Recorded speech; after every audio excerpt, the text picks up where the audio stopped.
this corner, one of the most pitiless landscapes in the world, the arid Australian outback. In this corner, one of the most resilient survivors in the world, the red kangaroo. With skills shaped by millions of years of evolution, this time it's brought a knockout punch, a devastating drought.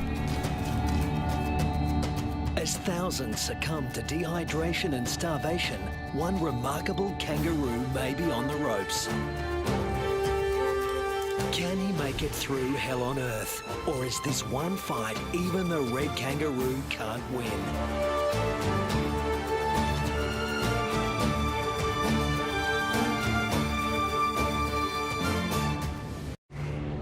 Australia, the oldest continent on the planet. Almost 3/4 of it looks like this.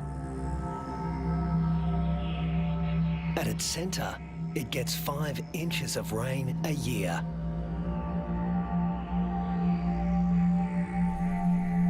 The mercury can hit 110 degrees Fahrenheit.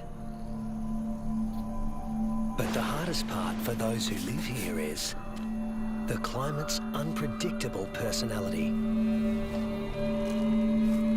This is a place where there are no true seasons, only moods. To make it here, you need to be able to roll with the punches and shift gears in a hurry.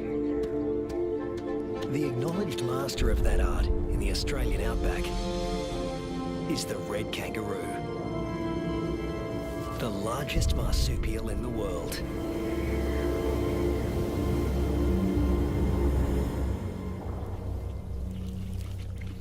This female is pregnant. Red kangaroo females are almost always pregnant. They've evolved to adapt their reproductive systems to the unpredictable whims of the environment.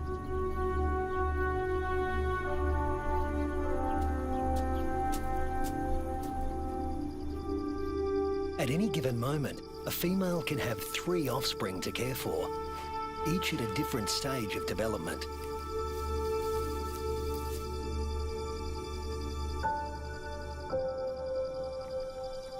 This is number 1, the peanut.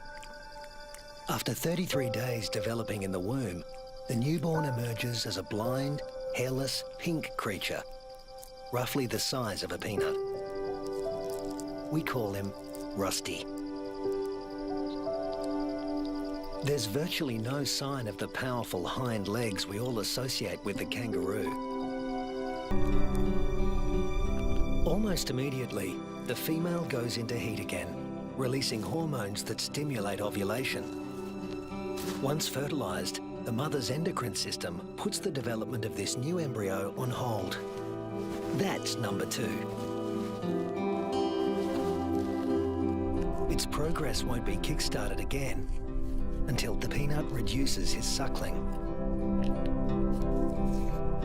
Number 3 is the joey, who's spending some time suckling from outside the pouch and some out on his own in the big wide world.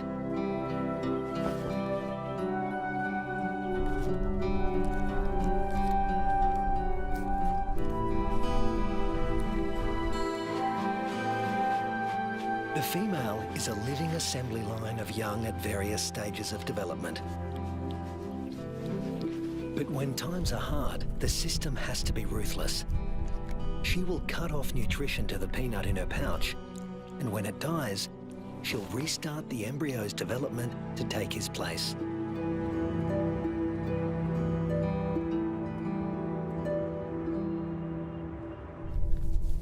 Rusty's developing nicely. He's beginning to resemble something like a baby kangaroo.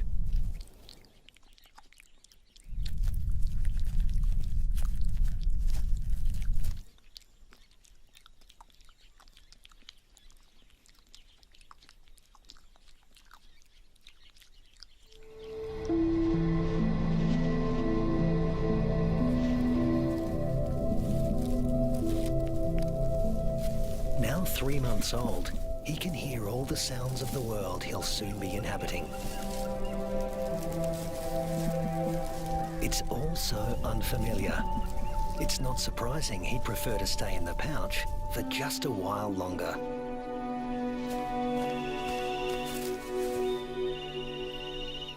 There's plenty of...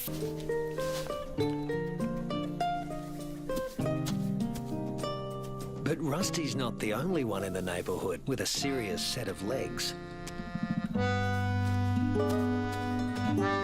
An emu, the biggest native bird in Australia, announces his arrival.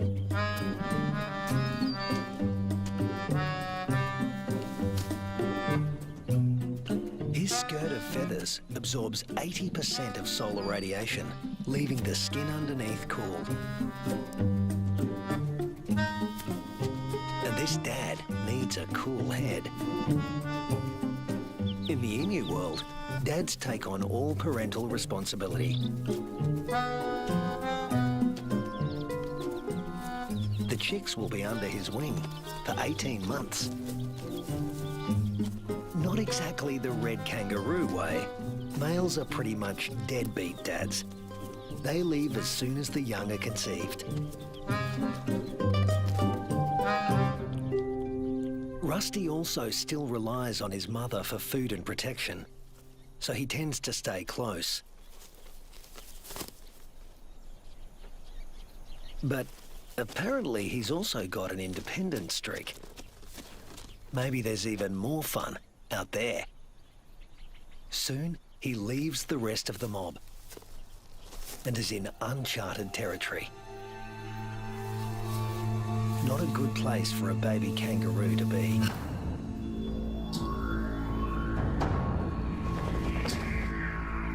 A wedge-tailed eagle, the largest bird of prey in Australia. And it likes to take young kangaroos. Mum realises she doesn't know where Rusty is. But the eagle does.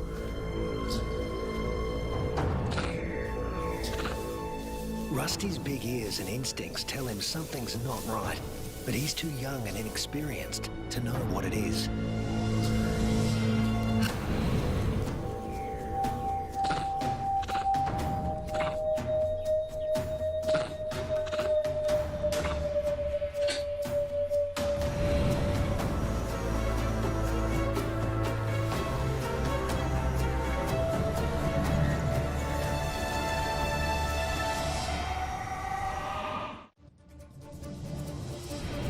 No sooner has Rusty left his mother's side than he's in trouble. With the bone-crushing power of her talons, the eagle could seize Rusty and drag him to his death. But suddenly, there's a flurry of panicked activity nearby. A rabbit is running for its life.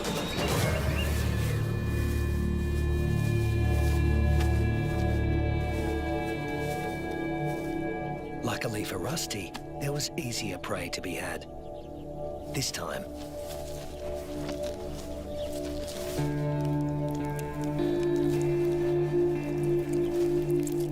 red kangaroos and wedge-tailed eagles share the same territory. And when the eagle has a chick to feed, the hunting never stops. More than 10% of the eagle's diet is kangaroo.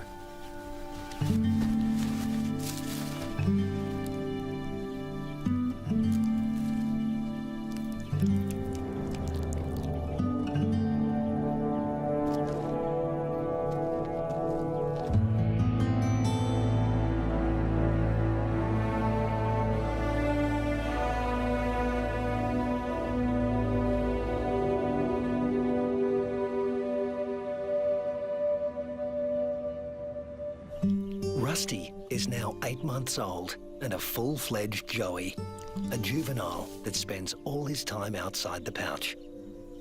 In a few months, he won't have Mum's milk to rely on anymore.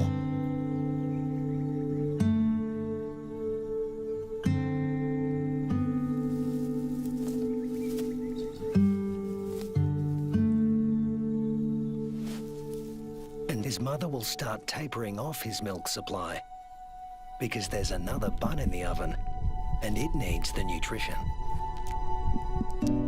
Mum's body now produces two totally different types of milk. A more dilute one for his tiny sister and a richer one for him. Each dispensed from its own nipple.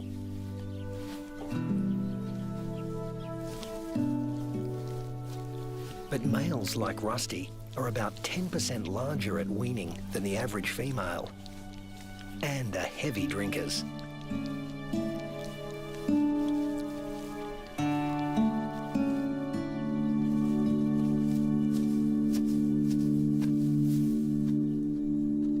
This is the kangaroo version of tough love. Rusty's mother cuts him off completely. Her milk is needed elsewhere. And Rusty is off to explore his wider world.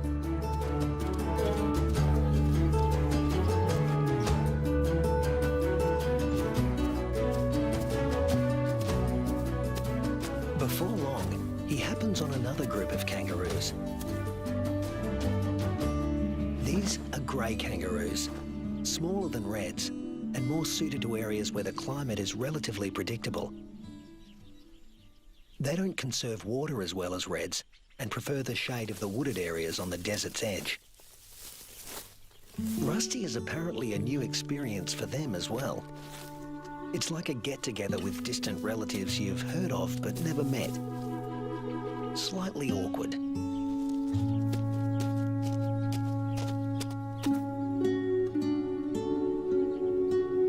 And here comes another branch of the family, wallaroos. Marsupials somewhere between red kangaroos and wallabies in size, who frequent the rocky outcrops looking for shade and water. If you live in a desert, water is a treasure, and its presence is never guaranteed. With no true seasons in this part of Australia, the only certainty is unpredictability. A waterhole is a gift from the heavens for many creatures. Emus, reds and wallaroos all gather to drink. But the relentless sun is turning the mud around the waterhole into clay, laying traps for the unwary. Rusty is not driven by the same intense thirst as his grey cousins. Reds have a kind of super kidney, which concentrates their urine, so they hold on to more water. While the greys have to drink more regularly. Their thirst sometimes drives them to unwise decisions.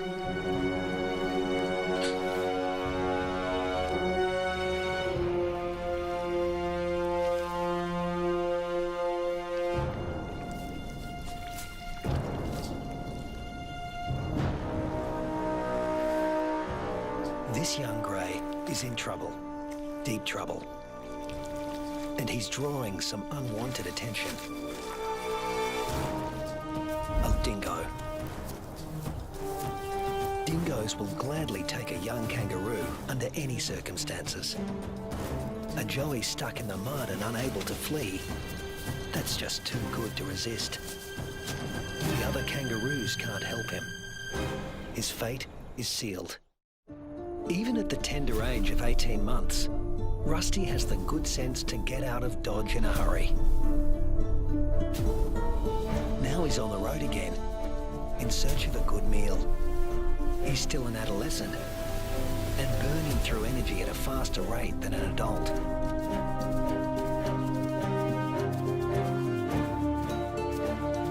Kangaroo mobs can number in the hundreds, but this one is relatively small.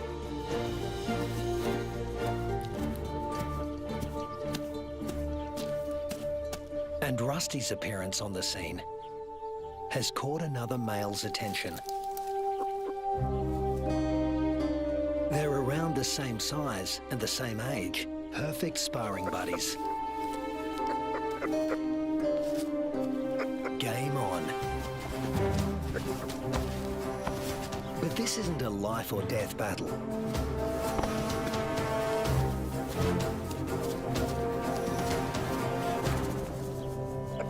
What they learn here will be crucial in later life, when the stakes are higher.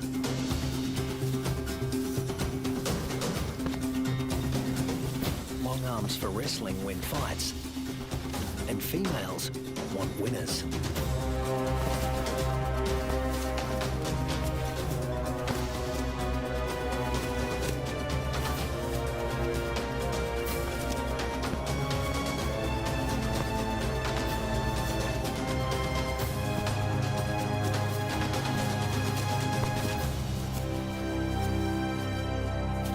Rusty doesn't come out on top this time, but the boxing experience is invaluable. At this age, the learning curve for a kangaroo is steep and full of surprises. A sudden rustle in the dry grass spooks the gang he's hanging out with.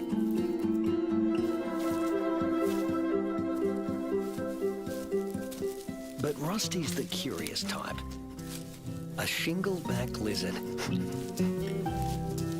heavily armoured and with a thick tail that looks a lot like its head. Thus its other name, the two-headed skink. Rusty wants to know what he's supposed to do with this. Make friends? Try to box with it? Eat it?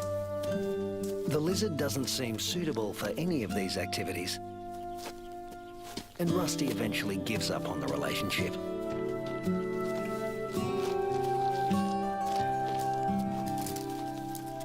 This part of the Central Australian outback has been hot and dry for weeks.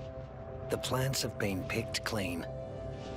When food sources dry up like this, red kangaroos are superbly adapted to survive.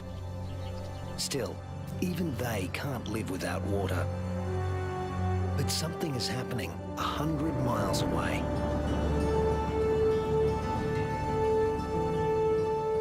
Where the sky has opened up and torrential rains are soaking the parched earth. These waters will end up in the Channel Country and be funneled inland hundreds of miles away from their origin. The channels are dry now, but because the region is low-lying, they won't be for long.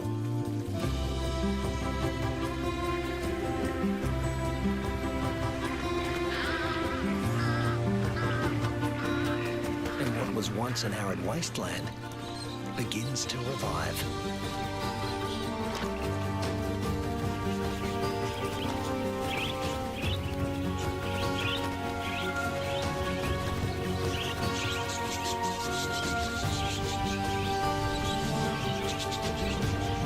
From the swirling flocks of budgerigars to the dingo mum and her pups, all are drawn to the life-giving waters.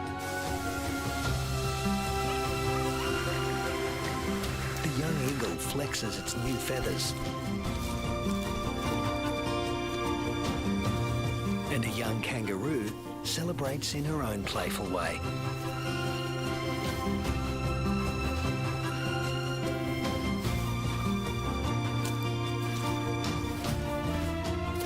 Emus are water guzzlers, and adults can drink up to 4 gallons a day.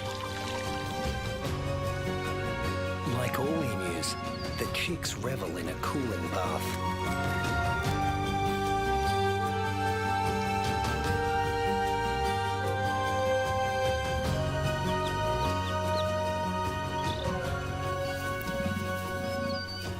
There are some 500,000 emus roaming around the outback, browsing on fruits and seeds. And what's good for the emus is also good for the rest of the ecosystem. As they move through the bush, they scatter the seeds of the flowers and fruit they've eaten along the way, which will sprout and become new plants.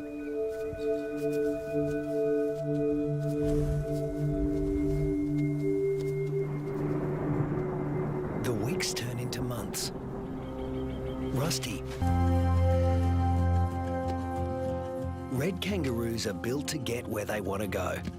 Unfortunately, sometimes, especially when they're inexperienced, they get someplace they really don't want to be.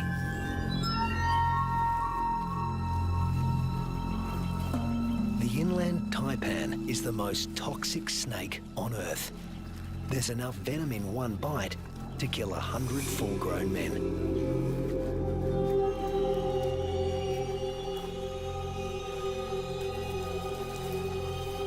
And it specialises in killing mammals.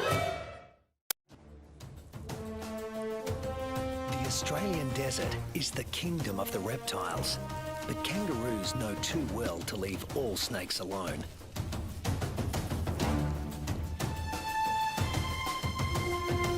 Brown snakes kill more humans than any other snakes in Australia.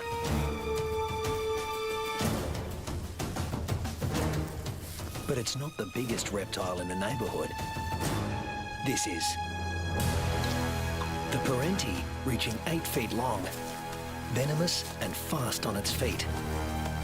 A large parenti will eat a small kangaroo. But today, it's got its eye on an eastern brown snake.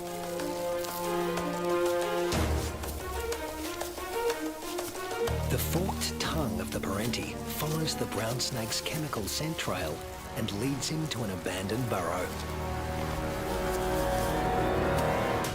A burrow with only one entrance. With a parenti in the picture, a sanctuary can easily become a death trap.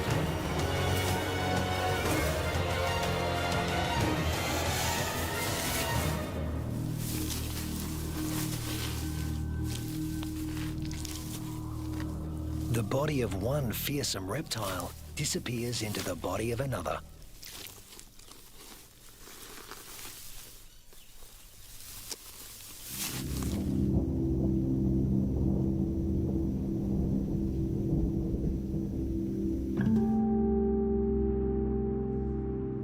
The months roll on, and Rusty has grown in both size and experience. He weighs 150 pounds now and has dozens of sparring matches under his belt. Today, he finds himself with a mob he's met before. The one with the tough male who intimidated him last time.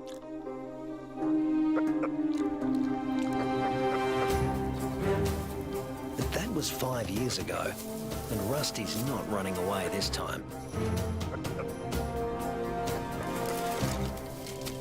Each tries to attack his rival's head.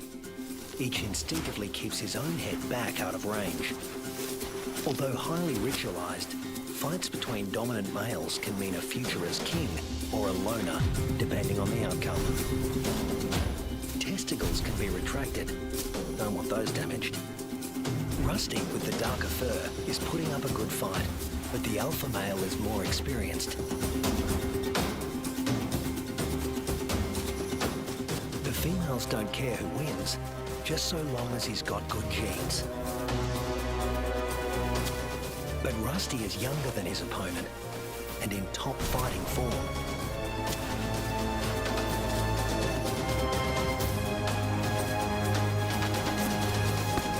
Finally, the king goes down. Now the mob is paying attention.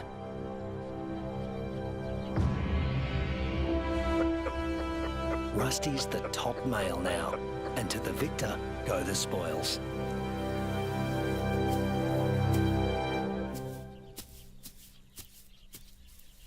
His first choice is this female, though he needs to give her urine the sniff test to make sure she's ovulating.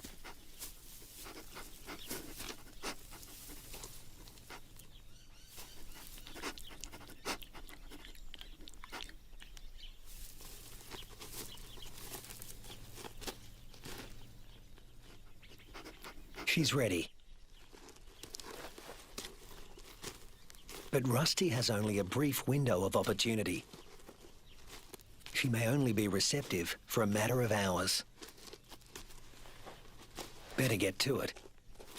Mating doesn't take long, or wouldn't if there were only one female to consider. But Rusty's got miles to go before he sleeps. He's King Kangaroo now, and in addition to regular mating duties, he'll have to fend off other young roos who'd like to knock him off his throne, just as he did his predecessor. But that's not all Rusty has to worry about. The temperature is soaring and the land is drying out. Evaporation is sucking the life out of everything, flora and fauna alike. You can never tell when the weather will change, only that it will. And that's the origin of some of the red kangaroo's most amazing adaptations. They're masters of heat regulation.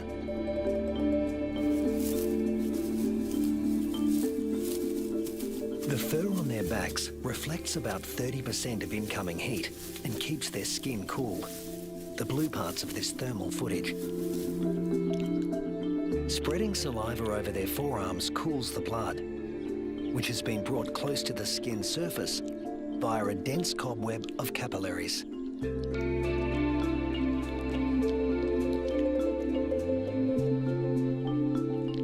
With temperatures simmering above 100 degrees for over a week, a third of the males have already become infertile.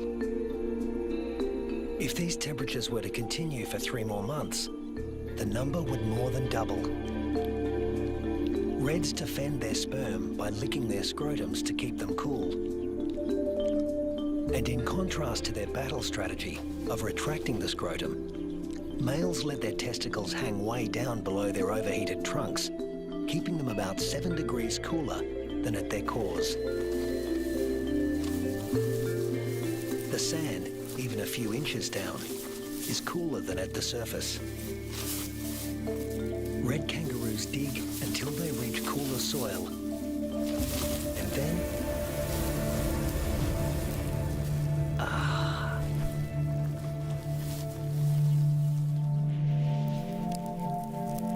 it hasn't rained in months now. The dry, dead grass offers Rusty no nourishment. But then,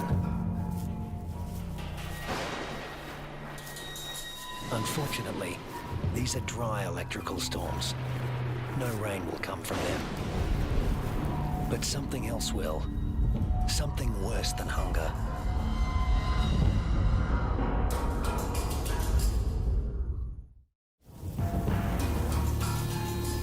Lightning has ignited the dry grass of the outback. The kangaroos can easily outrun a grass fire. Almost 10% of arid Australia can burn like this in a single year. In a matter of hours, the fire consumes what little forage there is. Rusty has to move on. But there's really nowhere to go. Not this time. Parts of desert Australia are in the grip of a once-in-a-century drought, while heat waves smash temperature records.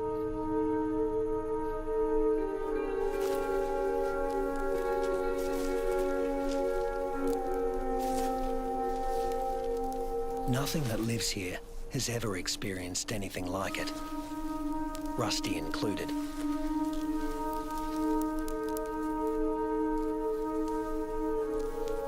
Some are suffering from severe malnutrition and dehydration. But if anyone can survive this, it's a red kangaroo. Human bodies are about 60% water. Rusty's is over 70%. Even in a heat wave like this, he can survive levels of dehydration that would kill most humans.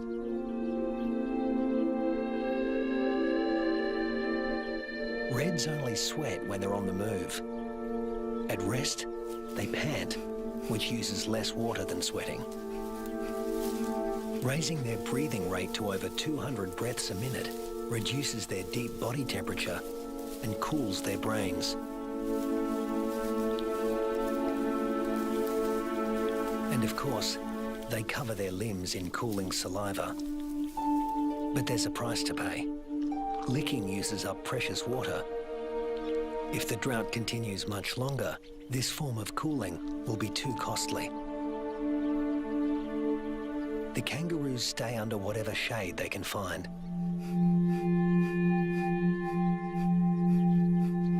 When times get this tough, females switch off their milk supply. Maternal instinct is strong, self-preservation is stronger. Unweaned offspring outside the pouch are the first to die, and the young in the pouches are next. As it dies, the female reactivates her waiting embryo, but if the drought persists, it too will die, and she will stop reproducing altogether. Even Rusty, one of the strongest, is in trouble. In these conditions, the males are the first to succumb, especially the largest, who, like Rusty, need more food.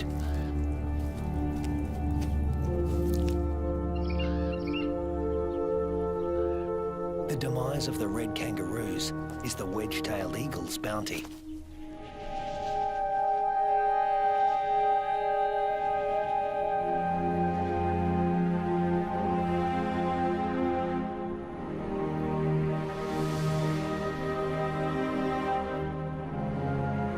And it's not just the kangaroos that are suffering. The drought is taking its toll everywhere. Predators turn on each other to protect a tiny piece of rancid meat.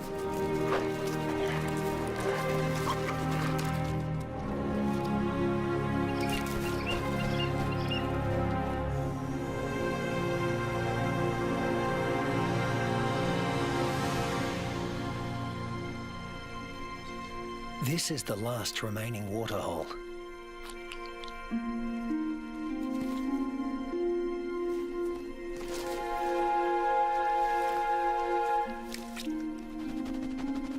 It's stagnant and salty. Ordinarily, the animals would never drink this water.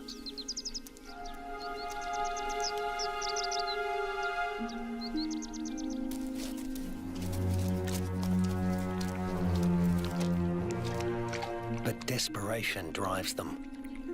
The drought makes for uneasy bedfellows.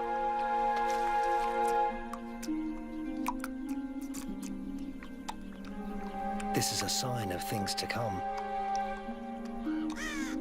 Heat waves in Australia are becoming hotter and more frequent.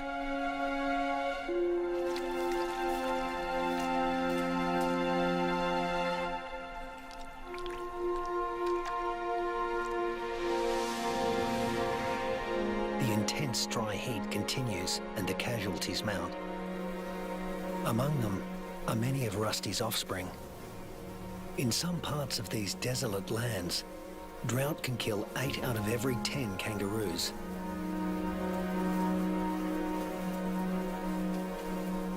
But Australia's desert inhabitants are a resilient bunch.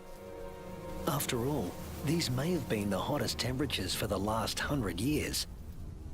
But these species have successfully weathered the climate for tens of thousands of years.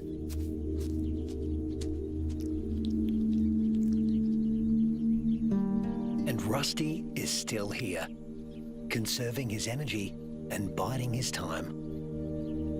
A change is going to come. It always has. After 12 months of merciless drought, the landscape is dotted with the remains of those that couldn't hang on any longer. But in the Australian outback, all bad things come to an end. Eventually. Thunderclouds are gathering in the distance. Rusty seems to sense a change in the weather. Somewhere there is rain, and where there is water, there will also soon be food. He just has to get there.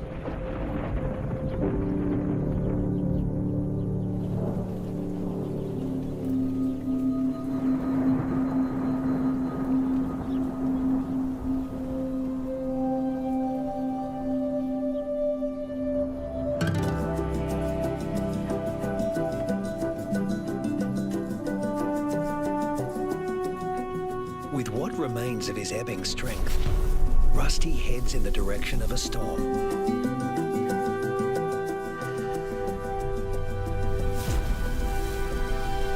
As do the other red kangaroos that have made it this far.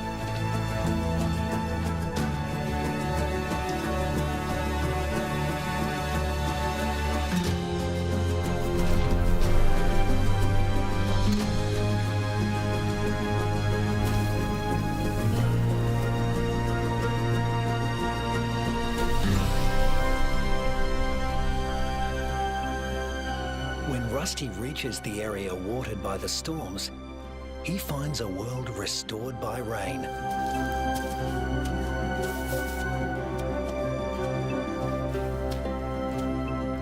Plenty to eat, plenty to drink. You can almost see the relief and joy in their hopping.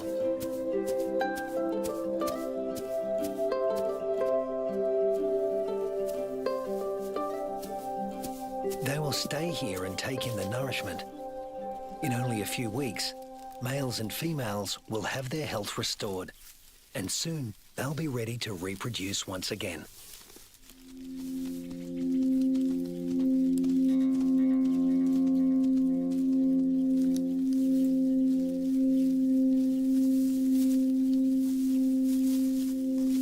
But before that can happen, they have to make it through this. A pack of hungry dingoes.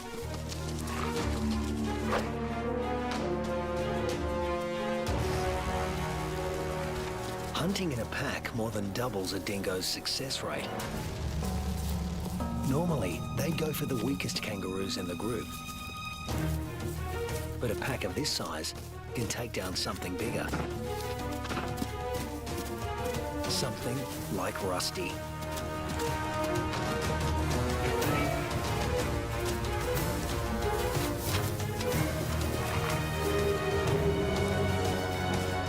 Luckily, his strength is completely restored, and he can travel at full tilt. Rusty doesn't accelerate by bounding faster, but by bounding further. He lengthens his leaps, at times covering 25 feet in a single bound. Once he gets past 10 miles an hour, Rusty rockets along with little extra effort, while the dingo's forelegs need to move ever faster. Now hitting 25 miles an hour, Rusty's only using about half of the energy the dogs are putting in. They have no chance of catching him.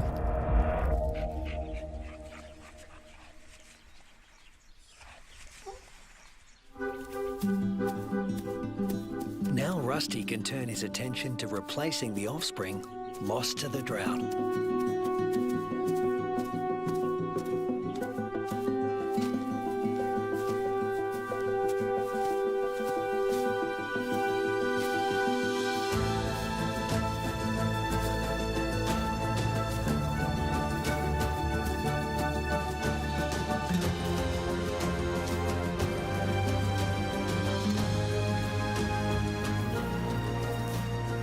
At 200 pounds, powerful, and in the prime of life, there's no question that he's the dominant male of this gang.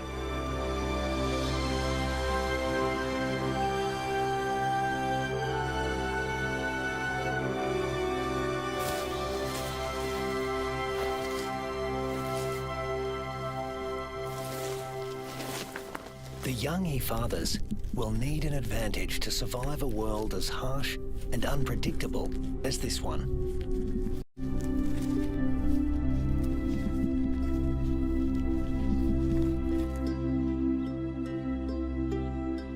What greater advantage could there be than to begin life as the progeny of the undisputed king of the red kangaroo mob?